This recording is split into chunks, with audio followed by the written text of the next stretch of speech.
Tak melencak aja.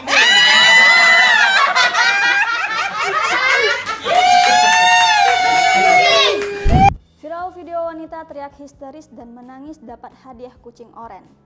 Seorang wanita teriak histeris kemudian menangis karena mendapatkan hadiah berupa kucing oren viral di media sosial.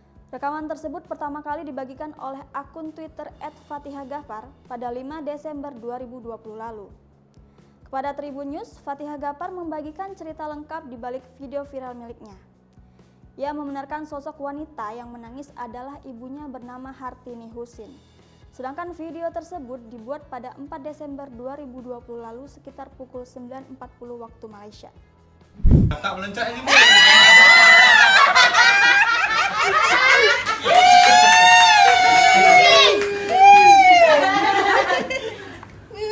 Oh ye. Oh ye. Anak-anak jangan nangis ya.